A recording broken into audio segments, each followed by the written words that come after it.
बढ़ेंगे आगे। उज्जैन में सिंहस्थ मेला क्षेत्र में 8 से 10 मंजिला हाई राइज बिल्डिंग दिखाई देगी। इसके लिए मास्टर प्लान में नया प्रावधान लागू किया जा रहा है। इसके तहत 18 से 30 मीटर तक ऊंची इमारतों का निर्माण किया जा सकेगा और इसका ऐलान सीएम मोहन यादव ने किया है।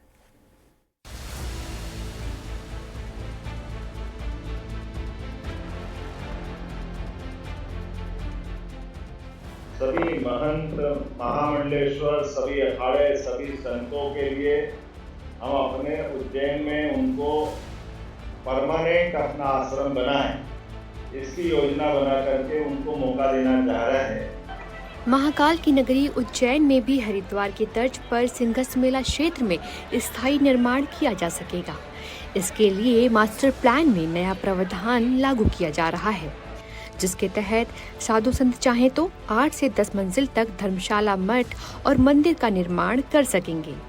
इसकी विशेष अनुमति अखाड़ा प्रमुखों की मंजूरी के बाद जिला प्रशासन द्वारा जारी की जाएगी। इस बात का ऐलान मुख्यमंत्री मोहन यादव ने किया है। एक आह्वान हम आज करना चाह रहे हैं, हमारे अपने उज्जैन को हरिद्वार की तर्ज पर धार्मिक शहर के नाते से स्थायी रूप से सभी महंत, महामंडलेश्वर, सभी अखाड़े, सभी संतों के लिए हम अपने उज्जैन में उनको परमानेंट अपना आश्रम बनाएं, इसकी योजना बना करके उनको मौका देना चाह रहे हैं कि हमारे अपने उज्जैन की जो हमारी पहचान है वो साधु संतों से, सभी प्रकार के महंत, महामंडलेश्वरों से। और चूंकि ये बात सही है कि हमारे यहाँ 12 साल में एक बार कुंभ मेला आता है, जिसको हम सिंहस्थ कहते हैं, वो 2028 में आएगा, जो सबसे बड़े 4 देश के आयोजनों में से एक रहेगा। लेकिन पूरे साल ही साधु संतों को अपने उज्जैन में आने की, जाने की, ठहरने की, कथा, भागवत या अन्य आयोजन करने के लिए उनको पर्याप्त रूप से भूमि, भूखंड की आवश्यकता पड़ती है। और स्वाभाविक रूप से बड़े बड़े होटलों में और बाकी प्रकार की व्यवस्था में जो हमारे गरीब वर्ग के या श्रद्धालु वर्ग के साधु संतों के भक्तगण है, उनको इसमें थोड़ी सी चुनौती रहती है, थोड़ा महंगा पड़ता है। तो प्रयास ये कर रहे हैं कि जैसा हरिद्वार हमारा बना हुआ है, हरिद्वार में सभी साधु संतों के पास अच्छे आश्रम है, उनकी पर्याप्त जगह है, और इसी तरह से उज्जैन में भी हम इस विकास के क्रम को जारी रख रहे हैं। आपको बता दें कि इससे पहले सिंहस्थ मेला क्षेत्र में स्थायी निर्माण की मंजूरी नहीं थी, जिसकी वजह से हर 12 साल में सिंहस्थ मेले के दौरान साधु संतों को अस्थायी निर्माण में लाखों रुपए खर्च करने पड़ते थे। इससे समय की बर्बादी भी होती थी। इसके अलावा सिंहस्थ में आने वाले श्रद्धालुओं को भी महंगे होटलों में रुकना पड़ता था। 2028 के सिंहस्थ को लगने में मात्र अब 3.5 साल रह गए हैं और सिंहस्थ में करीब 14 करोड़ से अधिक श्रद्धालुओं के आने की संभावना है।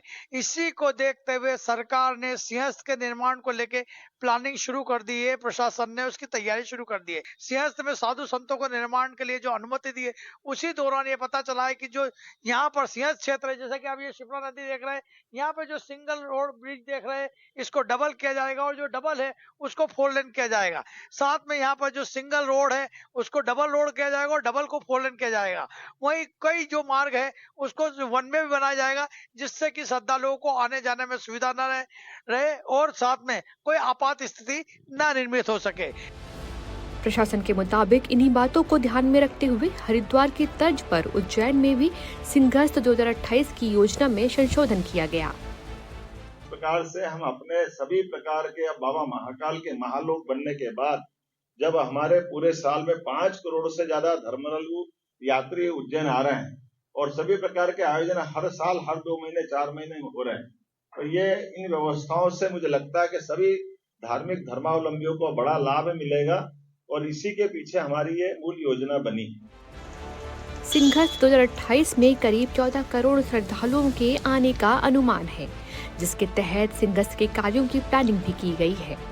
इसमें मेला क्षेत्र में सिंगल लेन को 2 लेन और 2 लेन को 4 लेन में बदला जा रहा है।